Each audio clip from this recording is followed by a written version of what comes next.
Eu comecei na Uber, vai fazer 10 anos esse ano, então já está em quase uma década. E isso é dentro da área de operações, e eu coordenei toda a área de operações antes de assumir há 4 anos essa posição de CEO.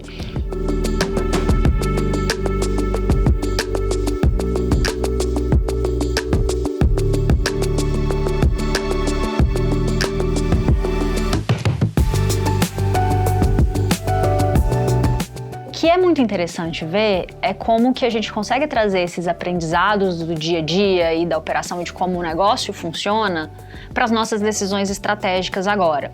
É muito importante, a Uber nunca pode esquecer que é um mercado, a gente chama de marketplace, né? Ele trabalha na dinâmica e a conexão entre os usuários e os motoristas parceiros. E muitas vezes, quando a gente pensa em empresa de tecnologia, a gente coloca a Uber numa posição muito peculiar, porque a gente usa da tecnologia para fazer conexões no dia a dia. Então é muito importante que eu pense muito na nossa estratégia, como que a gente vai continuar crescendo, como que a gente vai continuar evoluindo, quais são os nossos principais pilares estratégicos, sem esquecer que as nossas viagens acontecem fisicamente no dia a dia real das pessoas. Lembrar sempre daquele motorista que eu cuidava quando eu estava lá na operação, lembrar sempre da experiência do usuário, que é tão importante para a continuidade do negócio. O Brasil é um país gigantesco, né? E eu acho que isso refletiu muito na operação da Uber, que é uma operação gigantesca. Quando a gente completou 10 anos no Brasil, a gente levantou uns números e a gente viu que foram 5 milhões de motoristas parceiros que usaram a gente como uma geração de renda ao longo dessa trajetória. E 125 milhões de usuários. Isso põe em perspectiva, primeiro, o tamanho da nossa responsabilidade. Eu gosto sempre de falar que quando a pessoa vai entrar na Uber, ela tem que ter um propósito. O que me motiva todo dia a acordar e pensar nesse propósito é muito grande, é um impacto muito grande. E também pensar em como que a Uber, de fato, transformou a mobilidade brasileira. Diversas pesquisas mostram que as pessoas, elas se deslocam mais, elas saem mais à noite, porque elas têm essa forma mais segura. A gente faz muitas viagens aqui no Brasil do que a gente chama de primeira e última perna, que conecta estações de metrô, estações de transporte público, até a casa da pessoa, que faz aquela última perna com segurança. A Uber no Brasil, ela saiu de um papel de um aplicativo que auxilia ou que ajuda em alguns momentos para fazer parte do dia a dia da mobilidade urbana nas cidades, complementando aí o transporte público, complementando a rotina dos brasileiros no dia a dia. Então, acho que é uma responsabilidade muito grande e a gente tem que entender todo esse dinamismo do país, que tem cidades grandes, cidades pequenas, norte e sul. A gente vê nas nossas métricas operacionais como que cada cidade se diferencia e traz suas particularidades. Eu dirijo, é claro que não é sempre, porque tem que encaixar na agenda, mas eu dirijo e também estimulo que toda a liderança do Brasil dirija. A gente usa muito o nosso aplicativo de usuário, claro, mas nem todos somos motoristas, então nem todos entendemos como é a experiência. E é muito importante que a gente entenda, porque a gente está desenvolvendo o aplicativo para esses 2 clientes. É muito importante que a gente entenda a experiência, entenda os desafios, se coloque no lugar deles para poder tornar o nosso aplicativo cada vez melhor. A gente faz várias formas de escutar os motoristas, mesas redondas, a gente escuta via os feedbacks dos aplicativos, a gente conversa com eles, tudo isso é muito válido, mas dirigir e sentir na pele também é muito válido para a gente continuar se tornando melhor e absorvendo melhorias no aplicativo. A inclusão de motoristas mulheres é um tema que me toca muito, é um tema muito importante para mim. Como você falou, a gente está aí um pouco abaixo dos 10% de representatividade, mas na verdade quando a gente olha por perspectiva, esse número ele cresceu 160% nos últimos anos. A gente tem feito muito investimento em tecnologia e inovação para poder trazer mais mulheres motoristas para a plataforma. Tudo começou quando a gente começou o programa Elas, que a gente chama, em que a gente tem tanto uma série de parceiros, uma série de ONGs nos ajudando a conversar com essas mulheres, a trazê-las para o dia a dia, quanto o desenvolvimento de tecnologia, de ferramentas que facilitam. Por exemplo, há alguns anos, as motoristas mulheres podem optar por receber viagem só de passageiras mulheres, o que deixa ela se sentindo mais segura de início, ou traz mais confiança. Pelo menos quando eu dirijo e quando eu comecei a minha primeira viagem, fez muita diferença na minha sensação de confiança para continuar dirigindo. Saber que quem ia entrar no meu carro ia ser uma mulher.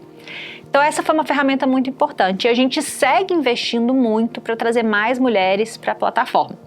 E em paralelo, Acho que todo lugar que eu vou, quando eu converso com as pessoas, elas falam, poxa, eu queria tanto, eu sou uma passageira e queria tanto pedir motorista mulher.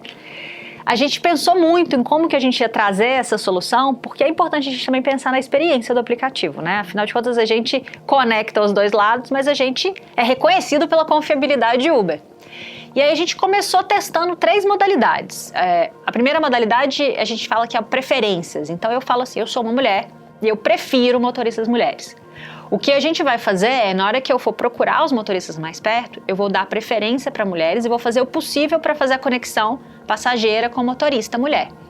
Se não for possível, eu vou encontrar um motorista mais perto para que a passageira não precise esperar muito. Então essa é a opção preferências. Tem uma outra opção que é a opção reserva. Nessa eu garanto que vai vir uma motorista mulher, ou pelo menos eu busco ao máximo possível com uma confiabilidade muito alta que vai ser uma motorista mulher, porque tem um tempo ali de programação para motorista mulher chegar. E o último é exatamente Uber Mulheres, em que você seleciona como você vai selecionar Uber X, Uber Comfort, você vai lá e seleciona Uber Mulheres.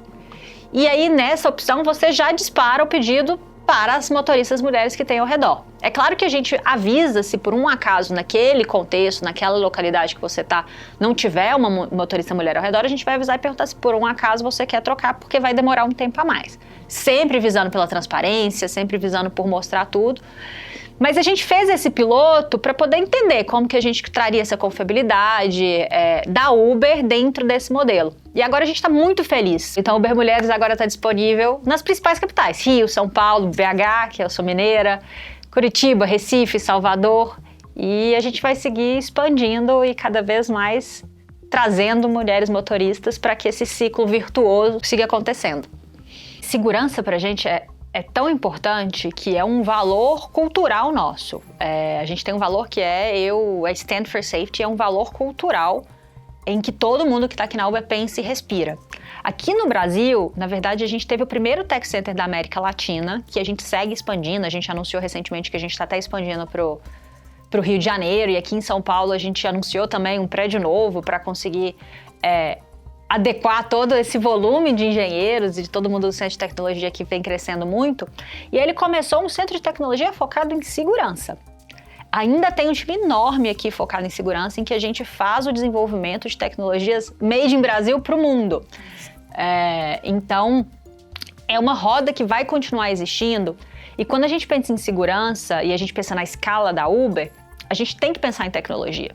A gente tem que pensar em como que a gente desenvolve tecnologia e faz uso de todas as informações, de tudo que a gente tem, para trazer mais segurança para o sistema. Então, aqui no Brasil, por exemplo, que a gente desenvolveu a ferramenta do Uber Mulheres, que a gente está anunciando agora, mas que a gente desenvolveu a ferramenta, por exemplo, de, dentro do aplicativo, gravar o áudio ou gravar o vídeo, a opção de gravar o áudio ou gravar o vídeo, de tudo que está acontecendo no telefone. De fazer a ligação, a gente tem em alguns estados uma parceria que faz a conexão direta com o 190 e chama diretamente a polícia. A gente já faz a integração, já passa todas as informações. A gente compartilha todo o fluxo o trajeto, né? Você consegue compartilhar o trajeto com o amigo. Então, assim, dei aqui alguns exemplos, mas de muitas ferramentas que a gente segue desenvolvendo com esse objetivo, de usar nossa tecnologia para trazer camadas de segurança. Para mim é muito importante a conversa ser transparente. Eu acho que uma coisa que eu fui evoluindo muito ao longo da minha carreira foi até trazer um pouco mais de vulnerabilidade, que gera a nossa fala como liderança muito mais empática e motiva muito mais as pessoas, traz muito mais as pessoas para dividirem os desafios. É muito importante a gente conversar com todo mundo, a gente ser acessível. Eu acho que a própria cultura da Uber, das empresas de tecnologia, já facilita isso muito, né? Os escritórios muito abertos, não tem sala, não tem nada, mas muito mais do que isso é escutar o que as pessoas na ponta estão falando, é conseguir entender e absorver. Realmente eu não valorizo a hierarquia.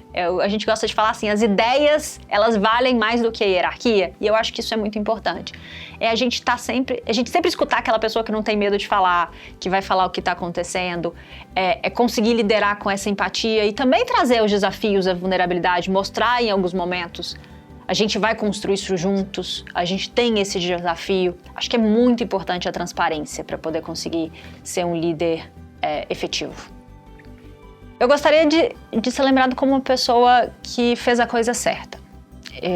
Uma pessoa que impactou a vida de tantas pessoas, assim, eu falei de propósito, mas é também uma responsabilidade muito grande a gente pensar no impacto e como a gente muda a vida de tantas pessoas, desde os funcionários, mas até nos 125 milhões de brasileiros que usam a Uber.